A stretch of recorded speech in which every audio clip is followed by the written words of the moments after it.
வணக்கம். இன்றைய முக்கிய செய்திகள். வருமான வரி தாக்கல் செய்தவர்கள் தங்களின் பிழைகளை திருத்தி மீண்டும் சமர்ப்பிக்க இன்று கடைசி நாள் என்று தெரிவிக்கப்பட்டுள்ளது.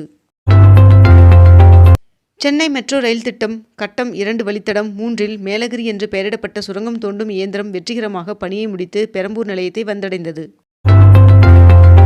டிஎன்பிஎஸ்சி குரூப் 2 2A தேர்விற்கு விண்ணப்ப கட்டணங்கள் சான்றிதழ் பதிவேற்றம் செய்ய ஜனவரி 2ஆம் தேதி வரை அவகாசம் நீட்டிக்கப்பட்டுள்ளது. பராமரிப்பு பணியின் காரணமாக அனைத்து அரசு இ-சேவை மற்றும் ஆதார் சேர்க்கை மையங்கள் இன்றும் நாளையும் 2 நாட்கள் இயங்காது என்று தெரிவிக்கப்பட்டுள்ளது. ஊட்டியில் முதல் சீசனுக்கு பூங்கா தயார் செய்யும் பணிகள் துவங்கியுள்ள நிலையில் நடவு பணிக்காக 35,000 தொட்டிகளில் மண் நிரப்பும் பணிகள் தீவிரமாக நடந்து வருகிறது. வருகின்ற ஜனவரி 4 மற்றும் 5 ஆகிய தேதிகளில் தமிழ்நாடு பாஜக தேர்தல் பொறுப்பாளர் பியூஷ் கோயல் அவர்கள் சென்னை வருகை தர உள்ளார் என்று தகவல் வெளியாகியுள்ளது. கொடைக்கானல் வனப்பகுதிகளில் பறவைகள் கணக்கெடுப்பு பணியை வனத்துறையினர் தொடங்கியுள்ளனர்.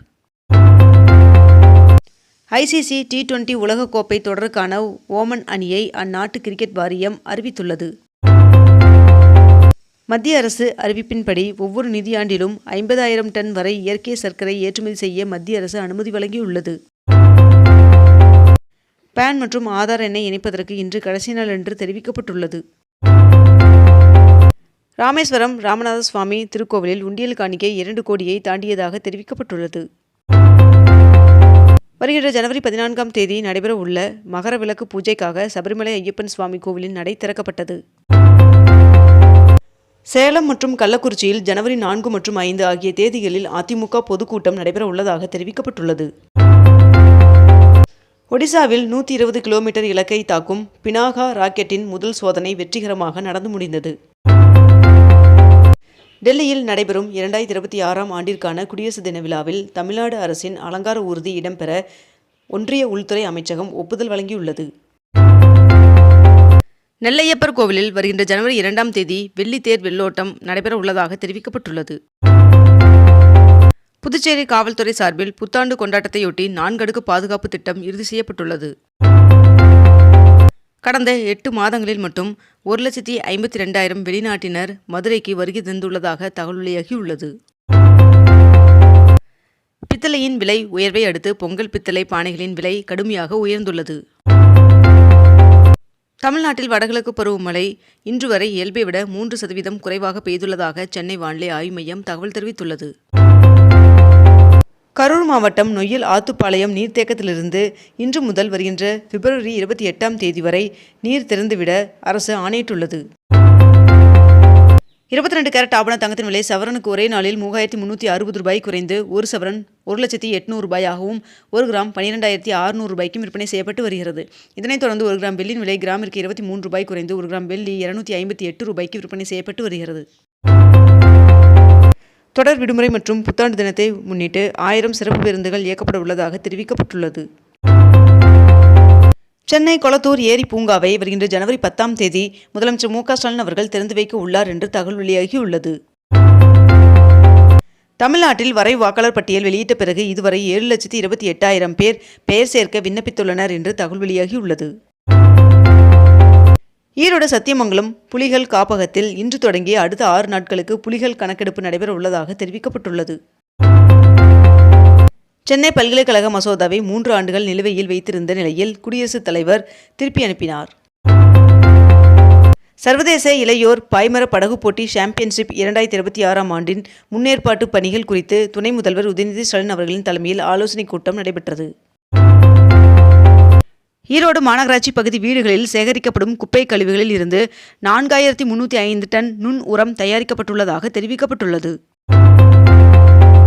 ஓட்டுநர்கள் செல்போன் பேசிக்கொண்டு அரசு பேருந்துகளை இயக்கக்கூடாது என்று தெரிவிக்கப்பட்டுள்ளது. திருப்பதி ஏழுமலையான் சுவாமி கோவிலில் இன்று சொர்க்கவாசல் திறக்கப்பட்ட நிலையில் 10 நாட்களுக்கு பக்தர்கள் சொர்க்கவாசல் வழியாக தரிசனத்திற்கு அனுமதிக்கப்பட உள்ளனர் என்று தெரிவிக்கப்பட்டுள்ளது. கீழடியை தொடர்ந்து தஞ்சை மாநகரில் மாபெரும் சோழ அருங்காட்சியகம் அமைக்க தமிழ்நாடு அரசு டெண்டர் கோரியுள்ளது. பிரபல சொகுசு கார் நிறுவனமான ரோல்ஸ் ராய்ஸ் இந்தியாவில் விமான என்ஜின் தயாரிப்பு தொழிற்சாலையை தொடங்க திட்டமிடப்பட்டுள்ளதாக தகவல் வெளியாகியுள்ளது. உத்தரப்பிரதேச மாநிலத்தில் வாக்காளர் பட்டியலில் இருந்து 2,89,00,000 பேர் நீக்கப்பட்டுள்ளனர் என்று தகவல் வெளியாகியுள்ளது. இண்டிகோ நிறுவனமானது இந்தியா முழுவதும் தங்கள் அட்டவணையில் நாள் ஒன்றிற்கு 130 விமான சேவைகளை குறைத்துள்ளதாக தகவல் வெளியாகியுள்ளது. புதிய மருத்துவக் கல்லூரிகளை தொடங்கவும் மருத்துவ இடங்களை அதிகரிக்கவும் டிசம்பர் 29ஆம் தேதி முதல் விண்ணப்பிக்கலாம் என்று தேசிய மருத்துவ ஆணையம் தெரிவித்துள்ளது. திருச்சி அருகே வனப்பகுதியில் ராணுவ வீரர்கள் பயிற்சியில் பயன்படுத்திய வெடிக்காத ராக்கெட் லாஞ்சர்கள் கண்டுபிடிக்கப்பட்டது.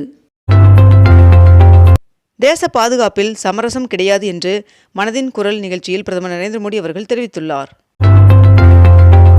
தமிழ்நாடு மீனவர்கள் சிறைப்பிடிக்கப்படுவதை தடுக்க உரிய நடவடிக்கைகளை எடுக்க வலியுறுத்தி ஒன்றிய அமைச்சருக்கு முதலமைச்சர் மு க ஸ்டாலின் அவர்கள் கடிதம் எழுதியுள்ளார்.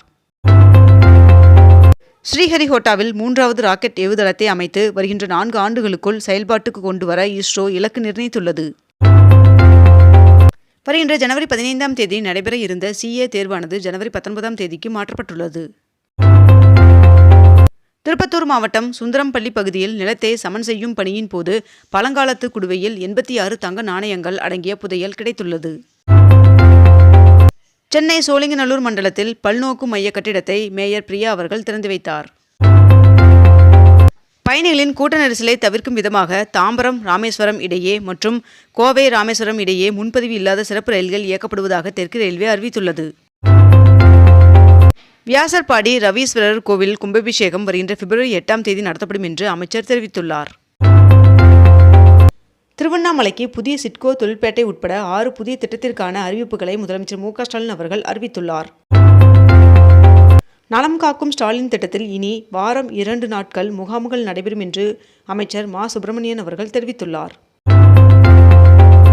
சபரிமலை ஐயப்பன் சுவாமி கோவிலில் மண்டல பூஜை காலத்தில் 332 கோடி ரூபாய் வருவாய் கிடைக்கப்பெற்றுள்ளதாக தெரிவிக்கப்பட்டுள்ளது. வருகின்ற பிப்ரவரி 17ஆம் தேதி இறுதி வாக்காளர் பட்டியல் வெளியிடப்படும் என்று தலைமை தேர்தல் அதிகாரி அர்ச்சனா பட்நாயக் அவர்கள் அறிவித்துள்ளார். புதிதாக உருவாக்கப்பட்ட 4 மாநகராட்சிகள் 10 நகராட்சிகளுக்கான கவுன்சிலர்களின் எண்ணிக்கையை நிர்ணயித்து அரசிதழ் வெளியிடப்பட்டுள்ளது. தமிழ்நாடு முழுவதும் நேற்று நடைபெற்ற உதவி பேராசிரியர்கள் தேர்வை 42,064 பேர் எழுதினர். ஒவ்வொரு ஆண்டும் ஜனவரி மாதம் திருக்குறள் சார்ந்த பல்வேறு நிகழ்வுகளை மாநிலம் முழுவதும் நடத்த அரசாணை வெளியிடப்பட்டுள்ளது. வைகை, பொதிகை, பாண்டியன், கொல்லம், உழவன் உட்பட 57 ரயில்கள் தைப்பூசத்தை ஒட்டி மேல்மருவத்தூரில் 1 நிமிடம் நின்று செல்லும் என்று தெற்கு ரயில்வே அறிவித்துள்ளது. வருகின்ற டிசம்பர் 30, 31 மற்றும் ஜனவரி 1 ஆகிய தேதிகளில் டிக்கெட்கள் இருந்தால் மட்டுமே திருப்பதியில் தரிசனம் செய்யலாம் என்று தெரிவிக்கப்பட்டுள்ளது. இத்துடன் இன்றைய தலைப்புச் செய்திகள் நிறைவடைகின்றன. மேலும் இதுபோன்ற அண்மை தகவல்களை உடனுக்குடன் தெரிந்து கொள்ள அக்னிபூ சேனலை சப்ஸ்கிரைப் செய்து கொண்டு தொடர்ந்து இணைந்திருங்கள். நன்றி, வணக்கம்.